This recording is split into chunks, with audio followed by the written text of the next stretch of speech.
57 is not a silent possibility. It is loud. But I just wish, even if it's 40 also, we'll be happy. But നമുക്ക് correct ചെയ്യുന്നതിന് ഒരു 36 സീറ്റായാലും മതി correction. പക്ഷെ ഒരു punishment നൽകേണ്ടതാണ് ഈ കാലഘട്ടത്തിൽ. കാരണം പൂർണ്ണമായ ഇന്ത്യയിലെ ആദ്യത്തെ വളരെ ബ്ലേറ്റന്റ് ആയിട്ടുള്ള വഞ്ചനയാണ് 2015 മുതൽ ഇവിടെ നൽകിയിട്ടുള്ളത്.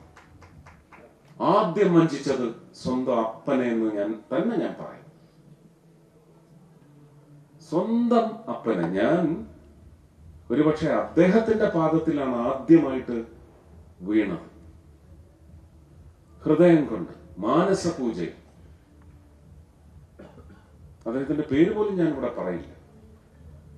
കാരണം ഈ വഞ്ചകന് വഴിതെളിച്ചു വിട്ട ഒരു മഹാരാഷ്ട്രക്കാരനുമാണ്. ഞാൻ ആ പേര് ഇവിടെ പറയില്ല, പാപമായി പോകും. അദ്ദേഹത്തിന് എന്തിനാ പഴി ചുമക്കണം? ഇപ്പോഴും മാനസപൂജയിൽ പൂജിക്കുന്ന ആളാണ്.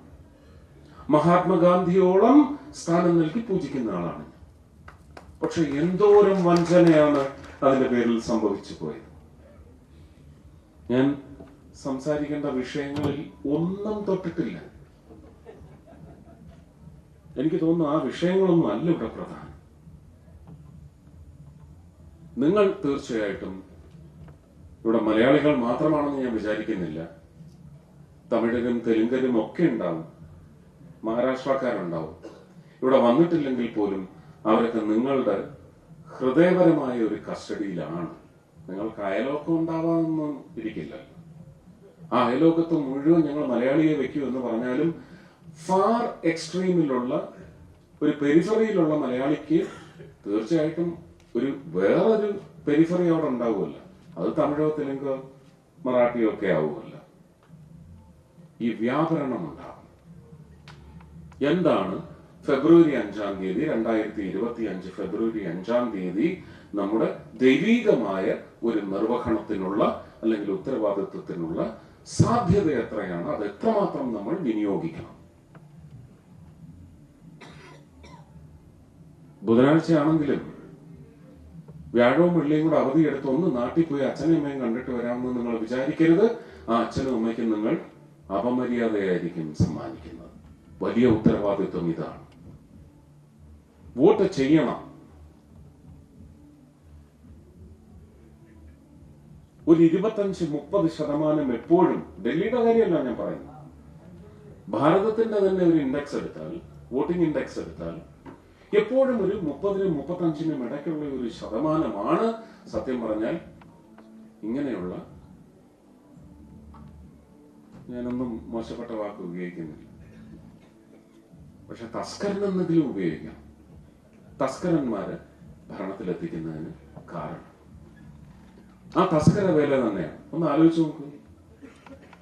2024 ജൂൺ 4 വരെയും ഈ ദുരന്തവും നമ്മുടെ രാജ്യത്തുള്ള എല്ലാ ദുരന്തങ്ങളും ഒറ്റക്കെട്ടായിരുന്നു. ഇവിടെ വന്നപ്പോ 2 ദുരന്തവും തമ്മിലടിക്കുക ആണോ? അപ്പോ ഒരു വലിയ ദുരന്തത്തിന്, ഇത് കുഞ്ഞു ദുരന്തമൊന്നും ഞാൻ പറയുന്നില്ല, ഒരു ഭീമാകാര ദുരന്തത്തിനെ തെറിപ്പിക്കണം എന്നുണ്ടെങ്കിൽ ഈ 2 ദുരന്തങ്ങളെയും ഇല്ലായ്മ ചെയ്യുക എന്നുള്ളതാണ് ഞങ്ങളുടെ ഉദ്ദേശം. അത് ഡൽഹിക്ക് വേണ്ടിയാണ്. ഈ ബീഹാർ എന്നും ഡൽഹി എന്നും അല്ലെങ്കിൽ കേരളം എന്നും ഒന്നും ഞങ്ങൾ വേർതിരിച്ച് കണ്ടിട്ടില്ല. ഇന്നലത്തെ ബഡ്ജറ്റിൽ മിഡിൽ ക്ലാസ് എന്ന് പറയുന്നത് ഏതൊക്കെ പ്രദേശത്താണ് ഏറ്റവും കൂടുതൽ ഉള്ളതെന്ന് നിങ്ങൾ നോക്കിക്കോളൂ. രാജ്യത്തിന്റെ സമ്പദ്ഘടനയ്ക്ക് ഏറ്റവും വലിയ പിന്തുണ നൽകുന്ന ടാക്സ് കംപ്ലയൻസ് സൊസൈറ്റി ഉദ്യോഗസ്ഥർ വൗച്ചർ എഴുതി കൊടുത്ത് ടാക്സ് ഡിഡക്ട് ചെയ്തിട്ട് സാലറി കിട്ടൂ. അപ്പൊ പിന്നെ ബ്ലാക്കും വൈറ്റും സൃഷ്ടി ഒന്നും അവരുടെ ജീവിതത്തിൽ ഇല്ല. ഫെയർ ടാക്സ് കംപ്ലയൻസ് സൊസൈറ്റിയാണ്. അവർക്കാണ് ഇന്നലെ തലോടൽ കിട്ടിയതെങ്കിൽ എനിക്ക് തോന്നുന്നു 2029